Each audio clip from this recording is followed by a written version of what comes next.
Warahmatullahi wabarakatuh. Perkenalkan, kami dari kelompok 5 ingin menjelaskan tentang demokrasi. Anggota kami terdiri dari yang pertama ada Adventia Desifolia dari pariwisata. Yang kedua ada Fatia Zahro dari ilmu komunikasi.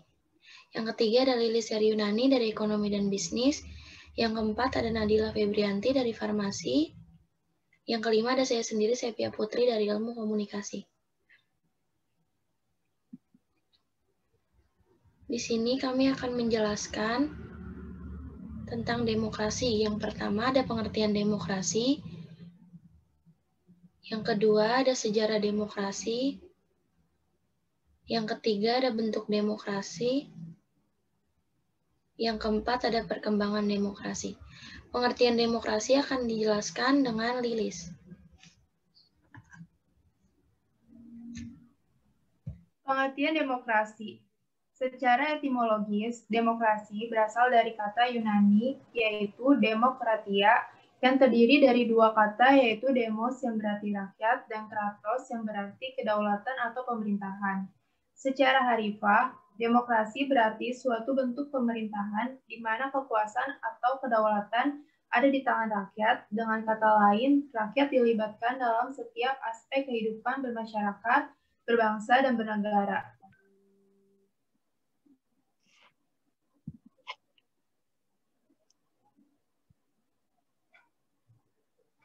Selanjutnya, berikut ini pengertian demokrasi menurut para ahli, yaitu 1. Menurut Aristoteles, demokrasi adalah suatu negara kebebasan karena melalui kebebasanlah setiap warga negara bisa saling berbagi kekuasaan di dalamnya. 2. Menurut Abraham Lincoln, demokrasi is government of the people, by the people, and for the people. Yang artinya demokrasi adalah pemerintahan dari rakyat, oleh rakyat, dan untuk rakyat. 3. Menurut Muhammad Hatta, demokrasi sebagai sebuah pergeseran dan pergantian kedaulatan raja menjadi kedaulatan rakyat.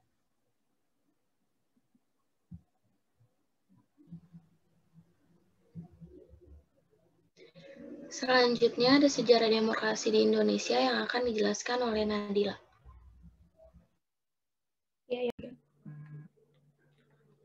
Periode parlementer pada tahun 1955 sampai 1959. Periode ini merupakan awal perkembangan demokrasi di Indonesia.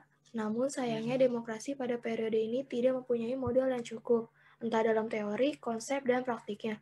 Demokrasi pada periode ini hanya menjadi pemersatu dan alat gabungan antar suku dan agama yang beragam di Indonesia untuk dapat menjadi bangsa.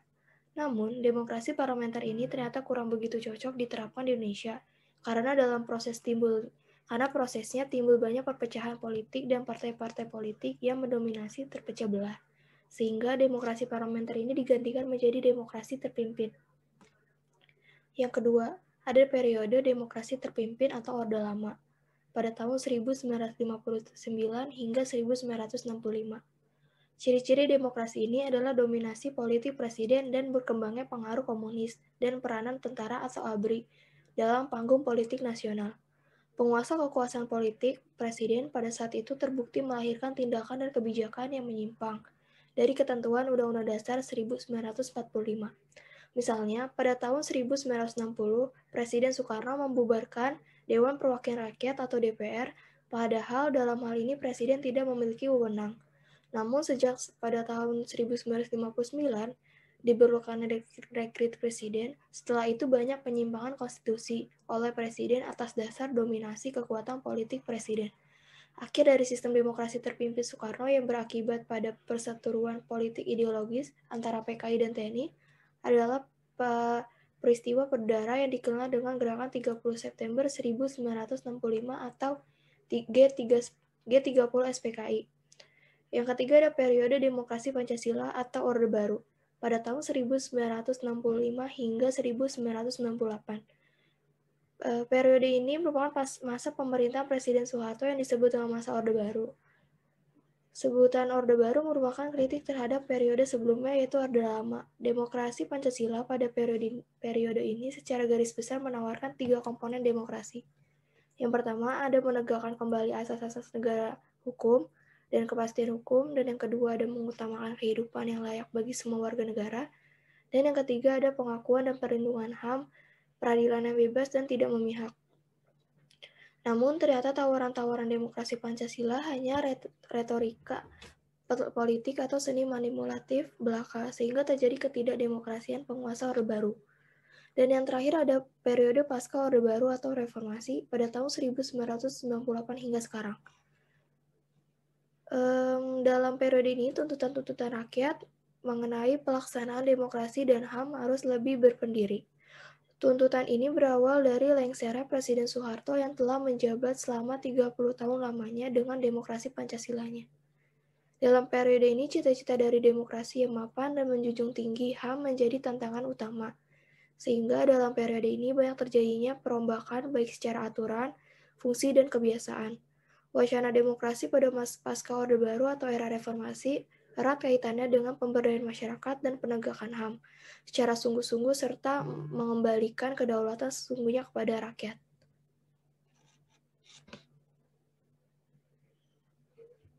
Next. Selanjutnya ada bentuk-bentuk demokrasi. Di sini ada demokrasi langsung dan demokrasi tidak langsung. Demokrasi langsung adalah demokrasi di mana rakyat berperan aktif serta aktif dalam mempengaruhi keputusan pemerintah. Yang kedua ada demokrasi tidak langsung, yaitu demokrasi di mana kekuasaan rakyat atau peran rakyat dapat diwakilkan, tetapi tetap kekuasaan tertinggi ada di tangan rakyat.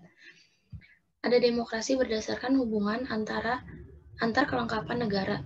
Yang pertama ada demokrasi perwakilan dengan sistem referendum, yang kedua ada demokrasi perwakilan dengan sistem parlementer, yang ketiga ada demokrasi perwakilan dengan sistem kekuasaan, yang keempat ada demokrasi perwakilan dengan sistem referendum dan inisiatif.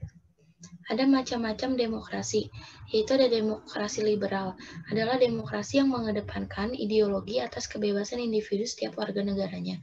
Yang kedua ada demokrasi rakyat, yaitu demokrasi yang lebih mengedepankan kepentingan negara dibandingkan individu. Yang ketiga ada demokrasi Pancasila, adalah sistem demokrasi yang dilakukan berdasarkan nilai-nilai luhur yang terkandung di dalam Pancasila.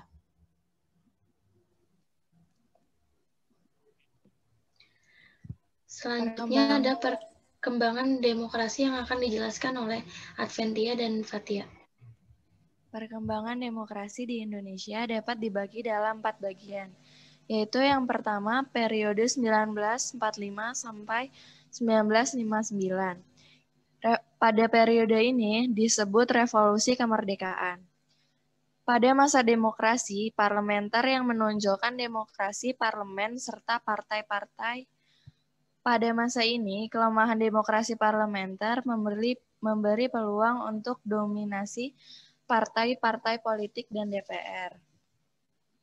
Pelaksanaan demokrasi baru terbatas pada berfungsinya pers yang mendukung revolusi kemerdekaan. Adapun elemen-elemen demokrasi yang lain belum sepenuhnya terwujud karena situasi dan kondisi yang tidak memungkinkan. Fungsi partai politik pada masa ini yang paling utama adalah ikut serta memenangkan revolusi kemerdekaan dengan menanamkan kesadaran untuk bernegara serta menanamkan semangat anti penjajahan. Pada periode ini terjadi 2 kali pergantian undang-undang. Yang pertama, pergantian Undang-Undang Dasar 1945 dengan Konstitusi RIS. Dalam tentang waktu ini, bentuk negara kita berubah dari kesatuan menjadi serikat, dan sistem pemerintahannya pun berubah yang tadinya presidensial menjadi avasi parlementer atau demokrasi liberal. Yang kedua, pergantian Konstitusi RIS dengan Undang-Undang Sementara 1950. Bentuk negara ini kembali berubah menjadi negara kesatuan, dan sistem pemerintahannya menjadi parlementer. Yang kedua, periode 1959 sampai 1966. Demokrasi yang terjadi pada periode ini adalah demokrasi yang terpimpin. Masa ini ditandai dengan dominan presiden, terbatasnya peran partai politik, dan perkembangan pengaruh partai komunis di Indonesia. Pada masa ini, kedudukan presiden adalah sebagai kepala negara sekaligus kepala pemerintahan. Presiden memegang penuh atas kebijakan negara dan menunjuk serta berhak memberhentikan menteri dalam kabinet. Sistem ini berlaku sejak dikeluarkannya Dekret Presiden 15 Juli 1959. Ciri-ciri demokrasi terpimpin yaitu dominasi presiden, terbatasnya peran partai politik, meluasnya peran militer sebagai unsur politik, dan berkembangnya pengaruh Partai Komunis Indonesia.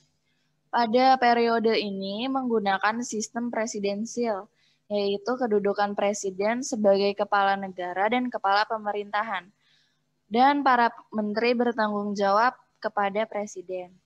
Adapun kelemahan pada periode ini yaitu lemahnya peranan partai politik, jaminan hak-hak negara masih lemah, dan terbatasnya kebebasan sehingga banyak media sosial yang gagal terbit. Selanjutnya dilanjutkan oleh Fathia. Periode 1966 sampai 1998. Masa demokrasi Pancasila Orde Baru pada ini sudah mulailah sejarah masa demokrasi Pancasila. Namun terdapat sedikit penyimpangan akibat salah pengertian terhadap hakikat sila keempat, sehingga menganggap bahwa Pancasila hanya mengutamakan aktivis di lembaga eksekutif saja. Inilah yang menyebabkan pada masa Orde Baru ini, demokrasi Pancasila masih agak mirip dengan demokrasi terpimpin. Masa demokrasi Pancasila menunjukkan keberhasilan dalam politik. Hal ini dibuktikan dengan keberhasilan penyelenggaraan pemilihan umum secara teratur, yaitu pada tahun 1971, 1977, 1982,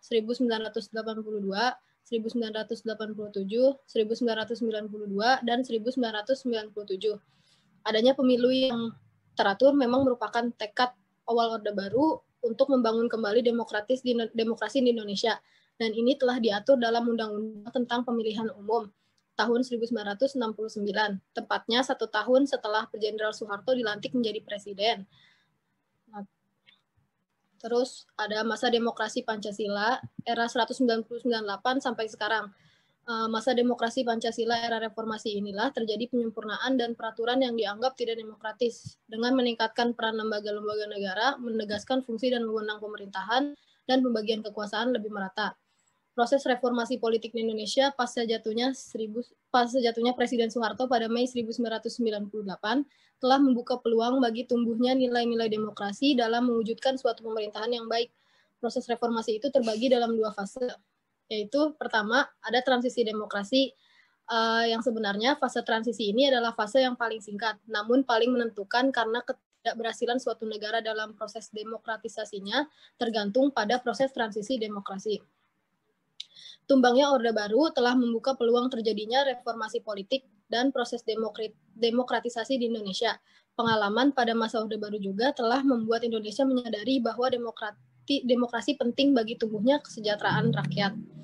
Yang kedua ada konsolidasi demokrasi. Setelah proses transisi demokrasi berhasil, maka selanjutnya adalah konsolidasi atau pemantapan sistem demokrasi. Menurut Kacung Marijan, konsolidasi demokrasi menjadi penting karena seiring dengan beberapa kali negara yang berusaha melakukan proses demokratisasi justru gagal di tengah jalan karena proses transisinya yang tidak selesai atau gagal dalam proses konsolidasi sebuah sistem yang demokratis. Sehingga negara itu kembali menjadi sistem otoriter dan diperintah kembali oleh sang diktator. Konsep utama dari proses konsolidasi demokrasi menurut Andreas Chandler adalah manakala ada suatu negara yang menghadapi stabilitas rezim, itu artinya bahwa konsolidasi ditentukan oleh seberapa stabil rezim. Dalam hal ini adalah bagaimana konsolidasi demokrasi menjadi berhasil bila stabilitas rezim yang demokratis itu juga dapat terjaga. Bila demokrasi parlementer, demokrasi terpimpin, dan demokrasi Pancasila selalu menemui tantangan politik, salah satunya kemunculan rezim diktator.